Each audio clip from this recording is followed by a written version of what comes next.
তো এখন এই যে গরিবের সুন্দরী বউরে নিয়ে যে যেমনে পারে টানাটানি করে খাচ্ছে, এই জন্য এতগুলো মানুষ জীবন দিয়েছিল।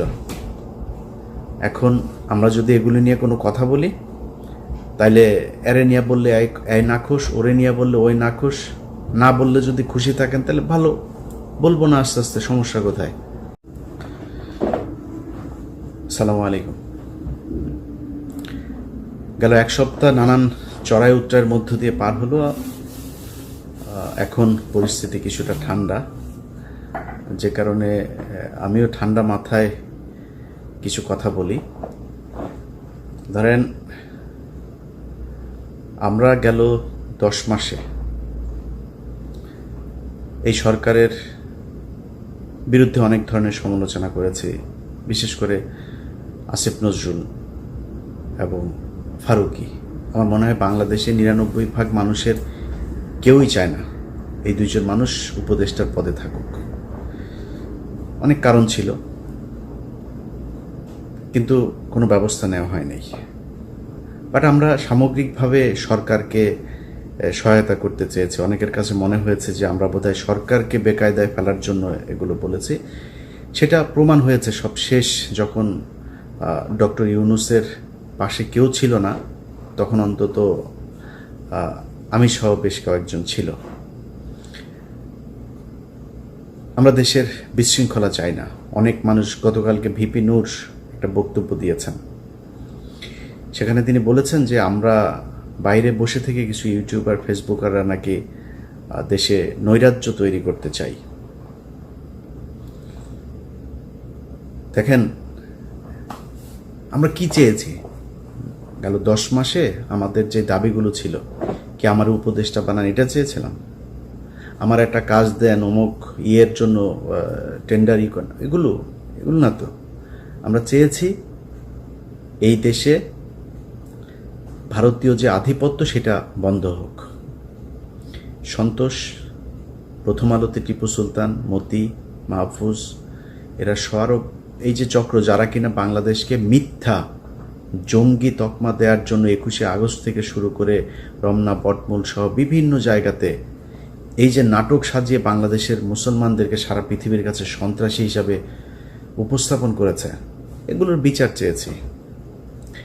এগুলোর বিচার চাইতে যাওয়ার কারণে আপনারা নিরীহ মানুষের উপরে সেনাবাহিনী, পুলিশ সম্মিলিতভাবে আপনারা করেছেন, হামলা করেছেন। আমরা এরকম চিত্র দেখতে চাইনি। আমরা চেয়েছি বিভিন্ন গণমাধ্যমে আওয়ামী লীগের যেসব দোসররা আছে তাদেরকে সরান, সচিবালয়ের দোসররা আছে তারা সরান, পুলিশের কারা কারা আছে তাদেরকে সরান। আপনারা হত্যা মামলার আসামি পুলিশের যারা ছিল অনেককে আপনারা চাকরিতে গোপনে গোপনে চাকরিতে জয়েন করাচ্ছেন। আমরা এগুলি তো চেয়েছি, তাই না? আপনাদের খারাপ কিছু তো চাইনি, দেশের বিরুদ্ধে তো যাইনি। এখন এটা চাওয়ার কারণে আমরা নাকি বিশৃঙ্খলা তৈরি করলাম। এটা যদি ভারতের আধিপত্যবাদ থেকে বাঁচার জন্য ফ্যাসিবাদের বিরুদ্ধে কথা বলাটা যদি নৈরাজ্য হয়, তাহলে 5ই আগস্ট এই দেশে সবচেয়ে বড় নৈরাজ্য হয়েছে। সেই নৈরাজ্যের মাধ্যমে আপনি ক্ষমতায় এসেছেন। অনেক উপদেষ্টার মুখ থেকে শুনেছি যে মপতন্ত্র বন্ধ করতে হবে।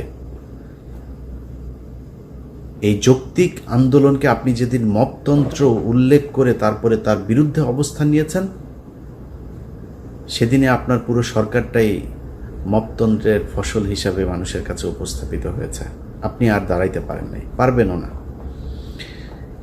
এই সরকার এই মুহূর্তে ইউনূসের যে সরকার, একটা ভঙ্গুর একটা সরকার। যেই শক্তি আমরা মনে করেছিলাম সেই শক্তি আর এই সরকারের নাই। চাইলেও কিছু করতে পারেন, কোনো কিছুই। ন্যূনতম সংস্কারেও যদি বিএনপি জামায়াত বলে যে আমরা চাই না, আপনার সেই ক্ষমতা নাই, আপনি এটা করবেন। কেন হলো এরকম? আমাদের যৌক্তিক দাবিগুলোকে আপনারা মব হিসাবে করেছেন। করতে হবে কেন? আমরা যে দাবিগুলো করেছি 5 তারিখের পরে, সেই দাবির জন্য মানুষকে মাঠে নামতে হবে কেন? আপনি ওই ফেনীতে যান, নুসরাত হত্যাকাণ্ড, আল্লাহর কসম করে বললাম, যদি নুসরাত হত্যাকাণ্ডের তিল পরিমাণ কোনো ঘটনা সত্য হয়ে থাকে, জীবনে কোনোদিন ভিডিও করব না। 2022 সালে এটা নিয়ে অনুসন্ধান করেছিলাম, সেটা 5 তারিখের পরে আরও একবার দিয়েছিলাম। আমি ওইটা নিয়ে এখন থরোলি কিছু কাজ করছি, একদম ফিল্ডে গিয়ে তারপরে কিছু কাজ করছি। ওইটা সময় পাই না, আপলোড দিতে পারছি না, ফাইনাল করতে পারছি না কাজটা। উচিত ছিল না 5 তারিখের পরে এরকম চাঞ্চল্যকর কিছু ঘটনা যেগুলো জানে মানুষ। বাবুল আক্তার এখনো পর্যন্ত চাকরি ফিরে পায়নি। এখন পর্যন্ত এই কি বলে হুমায়ুন আজাদ, এই বদমাইশের মামলায় আলেমরা জেলে। এখন পর্যন্ত ওই কোথায় রমনা বটমূল, কোথাকার কোন এই জঙ্গি নাটক টাটক এগুলির আসামিরা ইয়েতে বন্দি। 5ই মের ঘটনায় মামলায় আলেমরা বন্দি। বিএনপি জামাতের ছেলে পেলে এখন পর্যন্ত জেলখানায় বন্দি। কেন? এটার জন্য আন্দোলন করতে হবে? এটার জন্য আবার বিক্ষোভ করতে হবে, যমুনা ঘেরাও করতে হবে? কেন করেন নাই? অনেক কিছুই তো করতে পারেন। আপনারা নুসরাতকে কয়েক ঘন্টার ব্যবধানে জেল থেকে ছেড়ে দিতে পারেন। আপনারা মুন্নি শাহরে ধরার পরে 5 হত্যা মামলার আসামি মুসলেখা নিয়ে ছেড়ে দিতে পারেন। মানে এটা কি খেলা নাকি? যা মনে চায়, যেমন মনে চায় আপনার মন মতো করে আপনি চালাবেন, আর ওইভাবেই মানুষ হা করে দেখবে। আমরা এই 10 মাস যে ছোটোখাটো করেছে, যারা আমাদেরকে মনে করেছে আমরা সরকারের বিরুদ্ধে কাজ করেছি, এই গত 1 সপ্তাহে আমরা প্রমাণ করেছি যে যারা আমাদেরকে বলতো আমরা নৈরাজ্য তৈরি করতে চেয়েছি, তারাই ইউনূসের বিরুদ্ধে অবস্থান নিয়েছে। যদি ন্যূনতম, ভাই আমি নির্বাচনের বিরোধীও না, বিএনপির বিরোধীও না, জামাতের বিরোধীও না, আমি চাই নির্বাচিত একটা সরকার। আমি কালকে নির্বাচন হলে আমি কালকেই খুশি। কিছু সংস্কার হওয়ার দরকার ছিল। কেউ যদি মনে করে যে আমরা সংস্কার চাই না, তাইলে আবার মনে করেন 2006 সালের মতো অবস্থা আসলো, মনে করেন বিএনপি এবার ক্ষমতায় আসবে, 5 বছর পরে শেষ হবে। বিএনপি নির্বাচন দেবে কিভাবে? বিএনপি যদি একজনকে সিইসি করে, সেটা জামাত ইসলাম মানবে না, আপনি মানাবেন কিভাবে? সংকট আবার আসবে। তাহলে সেই সংকটের জন্য আপনি করলেন কি? আমার কথা হলো, সংস্কার ইউনূস একা করুক আর সবাই মিলেমিশে করেন। করতে তো হবে সংস্কারটা, এটা ছাড়া তো যাইতে পারবেন না। নির্বাচন আমিও চাই, বিএনপির মতো আমিও চাই। নির্বাচন নিয়ে আমার কোনো সমস্যা নেই। কিন্তু এই সরকারের যে কাজগুলো, যেটা তাদের ঘাড়ে দায়িত্ব দেওয়া হয়েছে, সেই দায়িত্বগুলো তাদের শেষ করতে হবে। তার আগে যদি আপনি নির্বাচন দেন, একটা দল ক্ষমতায় আসবে, সমস্যাগুলো আগের মতোই হবে। তো আমরা ইউনূসের পাশে দাঁড়িয়েছি কি, যে ইউনূস যদি নাকি এই মুহূর্তে না থাকে, তাইলে আন্তর্জাতিক অনেক ক্ষেত্রে আমাদের এই দেশটা সংকটের মধ্যে পড়বে। যেই সুবিধাটা ভারত নেবে, আওয়ামী লীগ নেবে। আমরা এই কারণে চেয়েছি যে ইউনূস অন্তত এই সময়টাতে থাকুক, ইউনূসের পাশে এসে দাঁড়িয়েছি, প্রমাণ করেছি আমরা দেশের নৈরাজ্য চাই না। অথচ এই ইউনূস সরকার, আমার মতো একজন ব্যক্তি, আমি কয়েকবার এই সোশ্যাল মিডিয়াতেও বলেছি, আমার মামলাগুলো করে নাই, কেয়ার করি না। আমি মামলা নিয়ে আমি কিছুই করি না। অনেকে আমার মামলার কাগজ চায়, মানে আমার ব্যক্তিগত সম্পর্কের খাতিরে অনেকে চায়, ভাই দেন মামলাগুলো করি না, সরকারের করতে হবে এটা। আমি যদি কালকে দেশে যাই, এই আসিফ নজরুলের বাপের ক্ষমতা আছে, ও আমার পুলিশ দিয়ে জিজ্ঞেস করবে, ভাই আপনার মামলা কি কি আছে, ওর বাপের ক্ষমতা আছে, ও আমারে ধরে নিয়ে যাবে। এত সোজা না। কিন্তু উচিত ছিল এই সরকারের আমারে জিজ্ঞেস করা যে ভাই তোমার মামলাগুলো কি। আমাদের কোনো অবদান নাই। এই যে সরকার এসছে, আওয়ামী লীগের বিরুদ্ধে আমরা কিছু করি নাই, কিছুই করি নাই, জিজ্ঞেসও করেন নাই। কেন করেন নাই? কারণ এই সরকার আসার পর থেকে কিছু কিছু মানুষজন তার প্রত্যেক সম্পত্তি মনে করেছে এই সরকারটাকে। এমনকি আমি ছাত্রদের ব্যাপারেও আমার অনেক অভিযোগ আছে। আপনাদের সাথে যারা মাঠে ছিল তাদেরকে আপনারা অনেককে মাইনাস করে দিয়েছেন। এটা করার ঠিক হয় নাই। আমি মনে করি তাদের অভিশাপে আজকের এই অবস্থা। এগুলো ঠিক করা উচিত ছিল। তো অনেক অভিযোগ আছে। ইউনূস সরকারের কাছে আমাদের দাবি থাকবে, আপনাদের কাছে হাতে যে সুযোগটা এই সরকার এই দেশের মানুষ দিয়েছে এই সরকারকে, সেই সুযোগটা কাজে লাগান। আমার মনে হয় গত 5 তারিখের আগ থেকে আজকে পর্যন্ত এই 10 মাসে যদি আমি হিসেব করি, তাহলে এই দেশের কোনো কিছুই চেঞ্জ হয় নাই। দুর্নীতি, লুটপাট বরং আগের চাইতে আরও বেশি হচ্ছে। এখন সমস্যাটা হয়েছে যে কয়দিন থাকবো, যা পাই তাই খাই, যে যারে দিয়া পারে। আওয়ামী লীগের কাছ থেকেও নেয়, বিএনপি জামাতের এরাও অনেকের কাছ থেকে আছে, ছাত্রদের মধ্যে অনেকে আছে। মানে দেশটা আসলে কারোরই না। মনে হয় এটা একটা ওই যে প্রবাসী স্ত্রীদের মতো বলে না যে ওই যে কি সুন্দরী ভাবি কি পাশের গরিবের সুন্দরী বউ, গরিবের সুন্দরী বউয়ের মতো অবস্থা। তো এখন এই যে গরিবের সুন্দরী বউরে নিয়ে যে যেমনে পারে টানাটানি করে খাচ্ছে, এই জন্য এতগুলো মানুষ জীবন দিয়েছিল। এখন আমরা যদি এগুলি নিয়ে কোনো কথা বলি, তাইলে এরে নিয়ে বললে এই নাখুশ, ওরে নিয়ে বললে ওই নাখুশ, না বললে যদি খুশি থাকেন তাহলে ভালো, বলবো না আস্তে আস্তে, সমস্যা কোথায়? এখনো পর্যন্ত আমি তো ভাই কোনো গণমাধ্যম না। আমার হাতে যতগুলো নিউজের মানে অনুরোধ বলেন, পরামর্শ বলেন বা যেভাবেই বলেন, যতগুলো মানে লাইন আপ আমার হাতে, আমি পারি না। আমার নানান কাজ টাজ করে এইটার পিছনে সময় দিতে পারি না। ওইভাবে একটা নিউজ করতে আমার 15 দিন, 20 দিন, 1 মাস সময় লাগে, দেবো কেমনে? কিন্তু যেই জিনিসগুলো আমার কাছে আসে, এটা আমার কাছে আসার কথা না। বাংলাদেশে ভাই এত শত শত গণমাধ্যম, আমার কাছে আসবে কেন? আমার একটা ব্যক্তিগত একটা ইউটিউব চ্যানেল, আপনার টেলিভিশন আছে, পত্রিকা আছে, সেখানে কয় যায় দেয় না ভাই, আমাদের এগুলি শোনে না।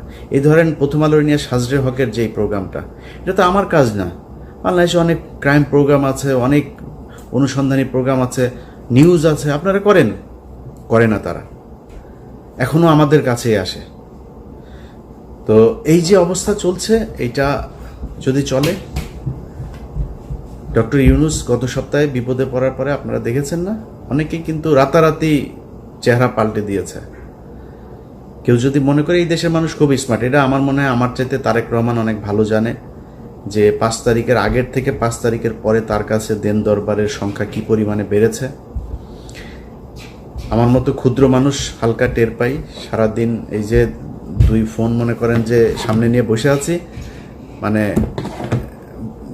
বেজেই যাচ্ছে আর কি। তো এই দেশে মানুষ খুব স্মার্ট। যখন দেখবে যে আপনি একটু সুবিধাজনক জায়গায় আছেন, আপনারা তেল মারবে, সুন্দর করে তেল দিবে। সুযোগটা যখন চলে যাবে না, এই লোকগুলি আপনার চোখের উপরে সবকিছু পাল্টাই দিবে। তো আমার মনে হয় সবার উচিত আওয়ামী লীগের এগুলোরও দেখে একটু শিক্ষা নেওয়া। যা হলো 15 বছরে, এই জুলাই আগস্টের যে আন্দোলনে যেভাবে তাদের পতন হলো, তাদের এখন যে পরিণতি, এটা দেখে আমার মনে হয় বাংলাদেশের রাজনীতিবিদ, প্রশাসন, ব্যবসায়ী সবাই একটু হুঁশ ফিরবে। আল্লাহর ওয়াস্তে মাথা ঠান্ডা করেন ভাই। টাকা পয়সা কামাইতে পারবেন, এত পাগল হয়ে যায় না, এত বেহুশ হয়ে যায় না টাকা পয়সা কামানোর জন্য। যারা রাজনীতি করেন ভাই, আপনাদের জন্য এই দেশের নিয়মটাই এইভাবে করে দেওয়া আছে, কাঠামোটাই তৈরি করা। আপনি আপনার পকেটে টাকা ঢুকবে, টেনশন করেন, এত খাওয়ার জন্য পাগল হয়ে যান না, উতলা হবেন না। টাকা পাবেন, ধৈর্য ধরেন, দেশের স্বাধীনতাটা অন্তত অক্ষুণ্ণ রেখে তারপরে যা করার করেন। আমাদের নিয়ে যা মনে চায় বলতে পারবেন, অনেকের অনেক অভিযোগ থাকতে পারে। ভাই, এই দেশের স্বাধীনতা, সার্বভৌমত্বের জন্য যদি নিজের জীবন দিতে হয়, এটা যেদিন প্রয়োজন হবে সেদিন দেখবেন ইলিয়াস সত্য কথা বলেছিল না মিথ্যা বলেছিল। কোনো স্বার্থ নিয়ে যদি নাকি কোনো কিছু করার চেষ্টা থাকতো, অনেক স্বার্থ নেয়ার অফার পেয়েছে এই গত 10 মাসে, সেখানে যায়নি। আল্লাহ যেন ওই রাস্তায় নাও নেয় কোনো দিন। তো আমি অত ক্ষমতাশালীও না, এটা হচ্ছে সমস্যা। কিন্তু আপনারা যারা ক্ষমতায় আছেন, যাদের কথায় অনেক কিছু হয়, যাদের সেই সুযোগ আছে, আপনারা যদি নাকি এই দেশটাকে ভারতের হাত থেকে বাঁচাইতে না চান, সেই পদক্ষেপ যদি না নেন, তাহলে এই দেশটা আসলে আলটিমেটলি থাকবে না। আমাদের রাজনীতিবিদ, আমরা দেখছি কয়েকজন রাজনীতিবিদের যে অবস্থা, বিশেষ করে সালাউদ্দিন যেভাবে উঠে পড়ে লেগেছে, এটা খুবই সন্দেহজনক। আরেকজন আছে গয়েশ্বর চন্দ্র রায়, 500 টাকার মাল এটা। এই মাল আজ থেকে 3 বছর আগে আমার পরিচিত এক বিএনপি নেতা সে বলছিল যে ভাই বিকাশে টাকা চায়, রিক্সা ভাড়া নাকি তার নাই। এই ধরনের মাল এগুলোরে তো রয়ের তো ধরেন টাকা কোটির নিচে দেয় না, যা বলবে ও যদি বলে রয়েরে বলে 5 এটা দেও 5 এটা দেবে। এই ধরনের লোকজন হইতে আল্লাহ যেন এই দেশকে রক্ষা করে, বিশেষ করে বিএনপি জামাত এই মুহূর্তে দেশের সবচেয়ে বড় দল, তাদেরকে যেন রক্ষা করে। আর ছাত্রদের প্রতি সব শেষ যে অনুরোধটা থাকবে, ভাই আপনারা বিএনপি জামাত এখন যতই মানে চ্যাটাং করুক না, 2 দিন আগে রাস্তায় বের হইতে পারে নাই, আপনাদের কারণে তারা বের হতে পেরেছে, আপনাদের প্রতি সম্মান আছে। আমারে বিএনপি কষ্ট পাক আর জামাত কষ্ট পাক, আমি আমার মৃত্যু পর্যন্ত আপনাদের প্রতি রেসপেক্টটুকু দেখায় যাব। যদি না আপনারা প্রথম আলো, ডেইলি স্টার আর এই ভারত আওয়ামী লীগ এদের কাছাকাছি না যান, সারা জীবন দেখা আসবে আপনাদের প্রতি রেসপেক্টটা। আপনার কাছে অনুরোধ, আপনারা প্রয়োজনে দল বাদ দিয়ে দেন, রাজনীতি বাদ দিয়ে দেন, তারপরে মানুষ যেই কথাগুলি বলতে যায়, যেই কথাগুলো বলার কারণে আপনাদের পেছনে সারা দেশের মানুষ নেমে এসেছিল, সেই কথাগুলো আপনারা আবার বলেন, সেই কাজগুলো আবার করেন, দেখবেন আপনাদের পেছনে মানুষ আবারও থাকবে। যা চান ভাই, রাজনীতি বড় জিনিস না, আপনার রাজনীতি করে ক্ষমতায় আসতে হবে এটা বলেন। যদি মনে করেন আসলে মানুষের সেবা করতে চান, ভালোবাসা পাইতে চান, তাহলে আমার মনে হয় ওই জায়গায় আবার ফের নজর দেন। সেটা যদি করেন, এই দেশের মানুষের ভালোবাসা আবারও পাবেন। সবাই ভালো থাকেন, আল্লাহ হাফেজ।